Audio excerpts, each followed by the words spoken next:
Le Tonus Hebdo. Le Tonus Hebdo. Votre rendez-vous hebdomadaire avec l'authentique coaching.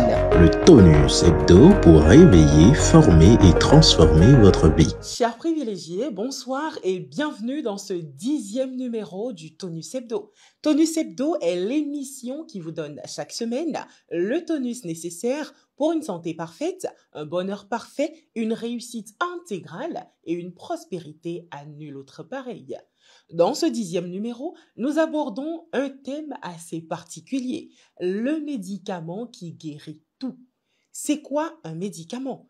Existe-t-il un médicament qui guérit tout?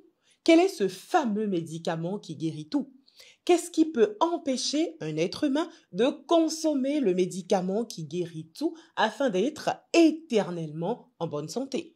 Voilà ainsi posée la problématique de cette émission qui reçoit pour votre bon plaisir et votre tonus le numéro 1 mondial du coaching, le coach Patrick Armand-Poyon. Patrick Armand-Poyon est entre autres président mondial des ambassadeurs du développement et président de l'ordre des coachs en développement intégral. C'est tout de suite et maintenant depuis la résidence des ambassadeurs du développement de Côte d'Ivoire. Bonsoir coach Poyon. Bonsoir. Allons-y d'emblée, dites-nous, c'est quoi un médicament? Un médicament est une substance qui prévient ou soigne un mal. Donc, un médicament est une substance dont le but est de prévenir ou de soigner un mal. On peut donc dire que toute substance qui empêche, supprime ou atténue le mal est un médicament. Oui, c'est ça. Toute substance qui empêche, qui atténue ou qui supprime ou même ralentit le mal est un médicament. Y a-t-il un médicament en particulier qui vient à bout de toute maladie? Oui, il y a un médicament qui lui permet de venir à bout de toute maladie, de toute perturbation, de tout mal. Oui, ce médicament existe. Coach Pognon, corrigez-moi si je me trompe, mais j'ai toujours cru que vous n'aimez pas parler de médicaments ou que vous n'aimez pas les médicaments. En fait, beaucoup de personnes sur la base des enseignements de 2014 disent que Pognon déteste les médicaments, que Pognon déteste ceci. Non, je ne peux pas faire la thérapie de l'eau, recommander la thérapie de l'eau et détester les médicaments. Dans l'eau, il y a des minéraux. L'eau est un médicament. Je ne peux pas dire que je suis en train de promouvoir les épices, les fruits et légumes et dire que je déteste les médicaments. Ce sont des médicaments. Je ne veux pas dire que j'encourage les gens à manger et autres et dire que je déteste les médicaments. C'est vrai que dans les années 2014, on faisait un coaching de propagande. C'est-à-dire on lançait des défis. Et c'est là que nous avons lancé les défis de ne jamais prendre de médicaments. Et nous avons relevé le défi, car tout défi lancé va être relevé. Seulement, quand nous parlons comme ça, nous mettons en difficulté ceux qui sont déjà tombés malades. En fait, il faut que les uns et les autres comprennent. Le dispositif que je mets en place permet de ne pas tomber malade. Mais quand vous êtes malade, ça veut dire que le dispositif n'a pas encore pris. Donc, il faut prendre des médicaments, s'il y en a pour le mal, pour pouvoir le calmer, le contrôler, le temps que le dispositif prenne. Donc, je voudrais rassurer les uns et les autres. Je ne suis pas contre le médicament et je ne suis pas contre la médecine. Je veux simplement que tous les médecins du monde fassent comme le fait un certain nombre de médecins au sein du coaching intégral, au sein de l'authentique coaching, qui intègrent l'homme dans son tout complet, qui comprennent qu'on ne peut pas soigner le corps sans soigner le mental, sans soigner les relations. Donc, c'est important que les uns et les autres comprennent que je suis pour la médecine, mais une médecine qui prend l'homme comme un tout complet, qui ne prend pas l'homme seulement comme un corps. L'homme est corps, l'homme est mental, l'homme est social, et l'OMS le dit autant que moi. Maintenant que ça c'est clair, parlez-nous de ce fameux médicament qui est si puissant qu'il guérit tout. Ah oui, le médicament le plus puissant du monde, le médicament qui prévient d'abord tout, et qui soigne tout, et qui guérit tout, c'est le fait de manger matin, midi et soir. C'est aussi simple que ça. Manger matin, midi et soir. Celui qui refuse de manger matin, midi et soir a choisi la maladie. Qu'il ne soit pas surpris que la maladie vienne après, car la maladie adore les personnes qui ne mangent pas matin, midi et soir. C'est chez eux que la maladie élit domicile. il fait vieillir, il fait souffrir, il met en difficulté parce que simplement, nous ne mangeons pas simplement matin, midi et soir. Si je comprends bien, le fait de manger matin, midi et soir de façon disciplinée est le meilleur médicament au monde. C'est bien ça. C'est bien ça. Vous savez, on associe à Hippocrate le fait d'avoir dit que votre alimentation soit votre médicament et que votre médicament soit votre alimentation. D'abord, Hippocrate n'a pas dit ça, puisque au temps d'Hippocrate, le mot médicament n'existait pas. Donc, il ne peut pas avoir dit ça. Mais l'idée est bonne. L'idée est très bonne. Et je prends l'idée pour mon compte. Si Hippocrate n'a pas dit et que personne ne veut être l'auteur, moi, je peux vraiment être l'auteur. Que votre alimentation soit votre médicament. Mes chers amis, celui qui se nourrit bien, qui mange matin, midi et soir, ne peut pas tomber malade. Pourquoi? Lorsqu'un être humain tombe malade, ça veut dire que ses organes, ses fonctions ne travaillent pas bien. Ça veut dire que chaque organe ne travaille pas bien. Et qu'est-ce qui empêche les organes de travailler bien? Ils ne sont pas nourris, ils ne sont pas entretenus, ils n'ont pas les ingrédients nécessaires pour fonctionner. C'est comme si vous prenez un véhicule, vous ne lui donnez pas du carburant, vous mettez le carburant quand vous voulez. Résultat, le véhicule ne pourra pas fonctionner normalement. Vous ne mettez pas l'huile à moteur régulièrement. Le véhicule ne pourra pas fonctionner normalement. Vous ne mettez pas l'eau dans le radiateur. Le véhicule ne pourra pas fonctionner normalement. C'est la même chose. Priver l'organisme de nourriture, c'est le priver de vie. C'est le priver de faire ses fonctions pour lesquelles ces organes sont créés. Résultat, nous allons tout droit vers les problèmes. Si vous voyez une personne vieillie, si vous voyez une personne malade, si vous voyez une personne frêle, vous voyez une personne qui n'est pas en bonne santé, il ne mange pas matin, midi et soir. Si c'est aussi simple que ça, à quoi servent les 5 clés de santé totale si le seul fait de manger correctement matin, midi et soir assure la santé? Je voudrais dire à tous ceux qui m'écoutent, les 5 clés de santé totale sont des régulateurs. Il faut que ça régule quelque chose. Je vais m'expliquer. Vous ne mangez pas, vous dégradez vos organes et maintenant vous programmez. Et après, vous faites la thérapie de l'eau. Vous mangez des épices, des fruits et légumes. Vous marchez, faites des mouvements et vous avez la zen attitude. Vous ne serez pas en bonne santé. Pour la simple raison que le principal n'est pas là. C'est comme si vous allez au champ, vous ne semez pas du maïs. Et vous vous mettez à prier, à prier, à prier pour que le maïs pousse. Vous arrosez la terre avec de l'eau pour dire que le maïs va pousser. Vous faites tout ce qu'un paysan fait, mais vous n'avez pas mis la semence. Vous n'aurez rien. C'est de la même manière. Manger est la base. Je vais vous l'expliquer autrement. Vous voyez aujourd'hui, la quantité de lait que nous buvons au travers du monde, il n'y a pas suffisamment de vaches pour produire ça. Ça veut dire qu'une bonne partie du lait que nous consommons est fabriqué dans les laboratoires. Ce n'est pas du lait. De la même manière, est-ce normal que nous soyons la seule espèce qui boit le lait d'une autre espèce? Tu n'es pas vache et tu bois le lait de vache. Vous voyez comment nous mangeons mal. De la même manière, regardez les œufs que nous mangeons. Normalement, il faut qu'un poulet puisse faire l'amour avec une poule pour que nous ayons des œufs. Aujourd'hui, poule ne voit pas poulet, elle mange seulement de provende et nous donne des œufs. Vous croyez que c'est réellement des œufs? Voilà ce que nous consommons. Je peux aller plus loin. Regardez le piment aujourd'hui. Dans le temps, vous ne pouvez pas prendre un piment et mâcher. Aujourd'hui, vous pouvez prendre un piment et manger.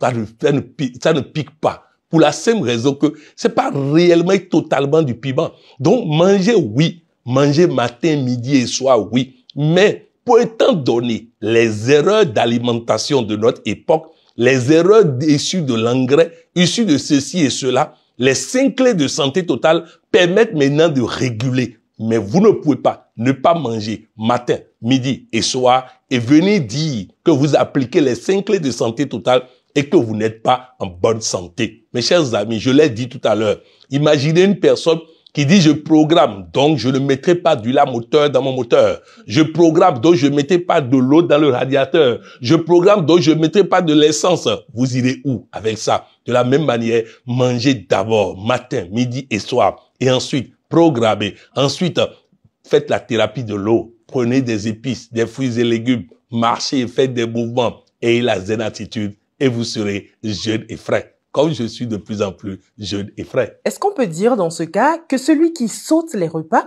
ou qui néglige les repas a choisi de tomber malade? Oui, il a choisi de tomber malade, il a choisi de vieillir. Le problème, je vais vous dire, il y a un décalage entre le moment où nous semons les bêtises dans notre vie et le moment où nous récoltons.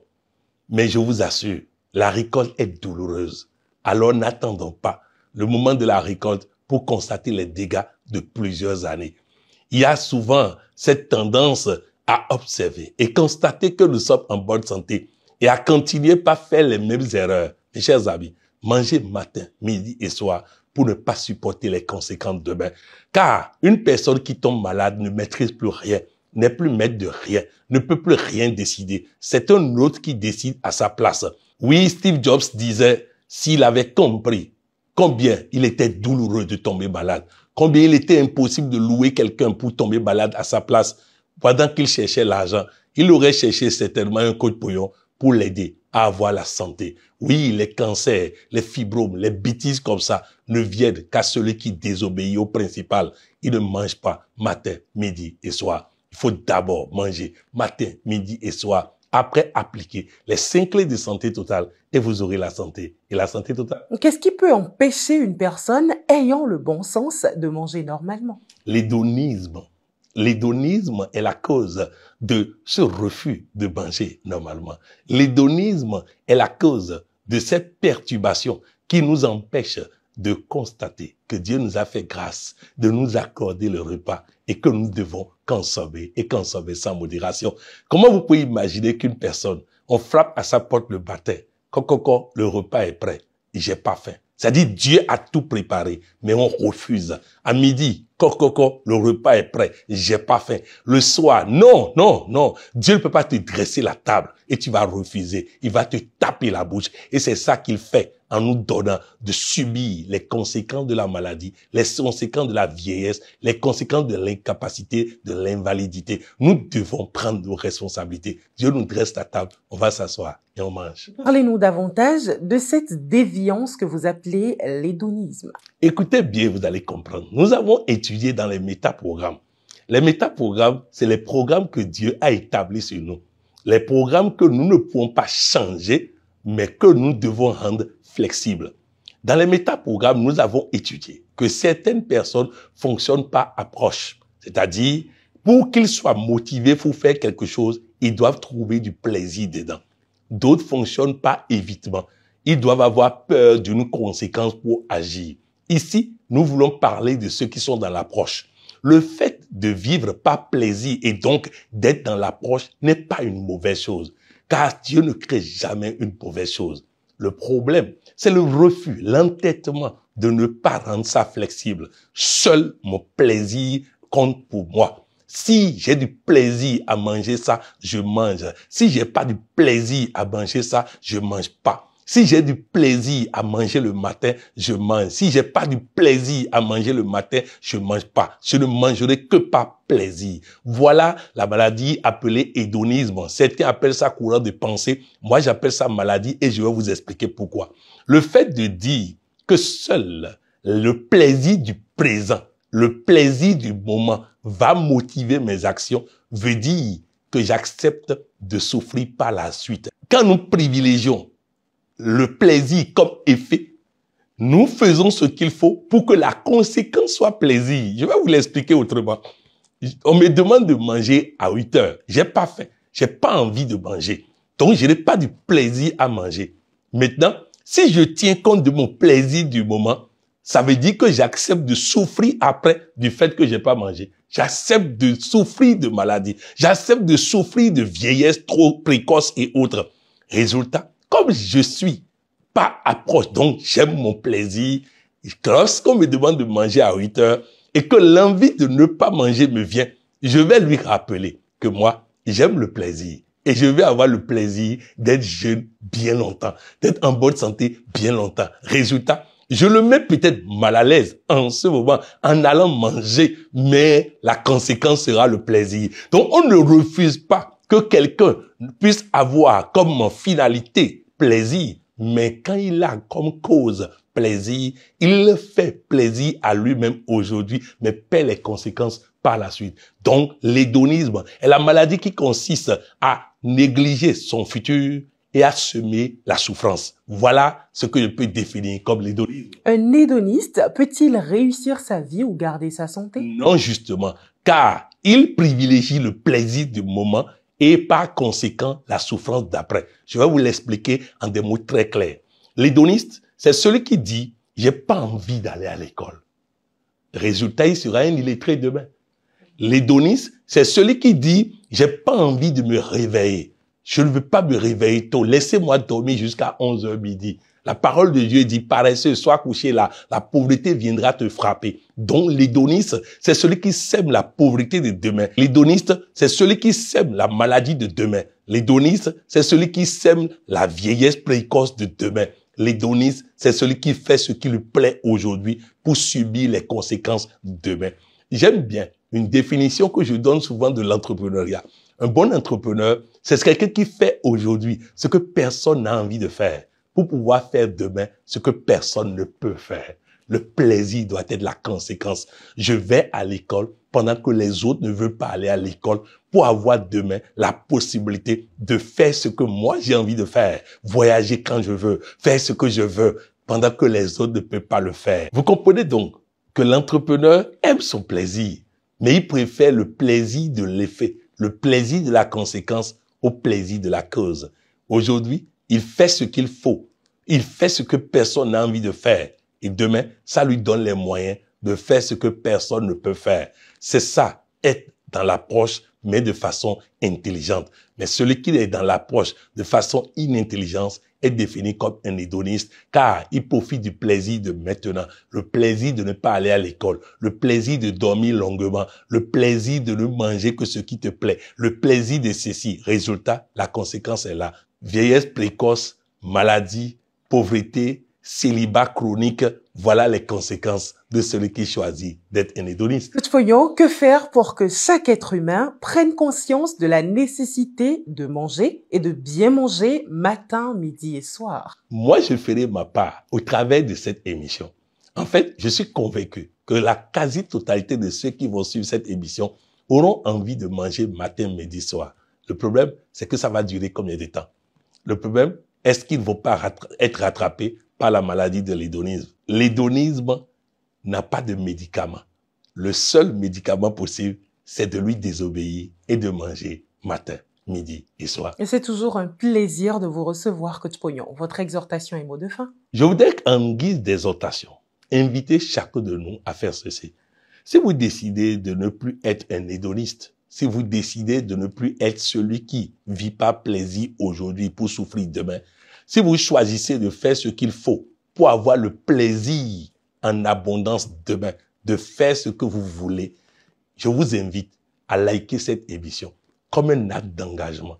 Liker cette émission sous forme d'engagement pour dire à Dieu, je m'engage à manger matin, midi et soir pour avoir le meilleur médicament contre toutes les maladies, pour mettre fin à toute perturbation dans mon corps, pour me soigner, pour être en parfaite santé, pour être heureux. Vous allez constater que ceux qui choisissent de ne pas manger et qui m'écoutent en ce moment ont déjà des malaises, ont déjà des maux, ont déjà les séquelles, ont déjà les premiers signes. Et ça risque de s'aggraver. Mes chers amis, likons cette émission, engageons-nous à manger matin, midi et soir. Je ne vous demande pas de vous bourrer le ventre. Certains disent, j'ai pas faim. On ne mange pas quand on a faim. On mange pour ne pas avoir faim. Lorsque vous avez faim, c'est que votre organisme est en train de se plaindre. Lorsque vous avez faim, c'est que votre organisme est en train de crier au scandale. Lorsque vous avez faim, c'est que votre organisme est en train d'envoyer un SOS. Oui, votre organisme crie lorsque vous avez faim. N'attendez pas que votre organisme crie avant de manger. Donnez au corps ce dont il a besoin pour être en parfaite santé. Il n'y a personne au monde qui n'ait pas des moments où il n'a pas envie de manger. Mais l'envie de manger ou de ne pas manger n'est pas l'essentiel. L'essentiel, c'est que c'est un devoir de manger. C'est un devoir de nourrir le corps. C'est un devoir de faire en sorte que mon véhicule qui est mon corps, puisse avoir son carburant, son huile à moteur, son eau dans le radiateur. Si je fais ça, je serai en parfaite santé. Alors oui, mes chers amis, si vous voulez la santé comme moi, likez cette émission et engageons-nous à manger matin, midi et soir. À tous ceux qui me diront, coach, c'est pour ne pas grossir, je vous dis, c'est parce que vous sautez les repas que vous grossissez. Si vous mangez et vous mangez à la hauteur de ce que votre organisme demande, vous ne grossirez pas. Mangez-moi matin, midi et soir. Le matin, mangez. Mangez. À midi, mangez. Le soir, mangez. Mangez sans vous bourrer le ventre. Mangez sans exagérer. Et je vous promets que cela ne vous fera pas grossir. Bien au contraire, cela vous donnera une santé parfaite. Je vous engage à liker cette émission comme je vais liker cette émission, car nous devons ensemble obéir à l'enseignement, prendre le meilleur médicament du monde pour être toujours en bonne santé, jeune, frais. Merci, coach. Merci. Chers privilégiés, que votre médicament soit votre alimentation et que votre alimentation soit votre médicament. Que dire de plus? N'oubliez pas de liker cette émission en signe d'engagement, de la partager pour sauver des vies et de vous abonner à la page YouTube Coach Pognon officiel pour ne rien rater de l'actualité de l'authentique coaching. Surtout, faites bien attention à ne pas confondre la page Coach Pognon officiel du Coach Pognon qui a plus de 84 000 abonnés avec des pages créées par des gens sans foi ni loi qui s'amusent avec leur vie et vous sollicitent des dons ou autre chose du genre avec le nom et la photo du Coach Pognon. Coach Pognon ne demande à personne sur les réseaux sociaux d'envoyer des dons. C'était Coralie Pognon avec pour invité le professeur émérité coach Patrick Armand Pognon. C'était le Tonus Hebdo avec le coach Patrick Armand Pognon.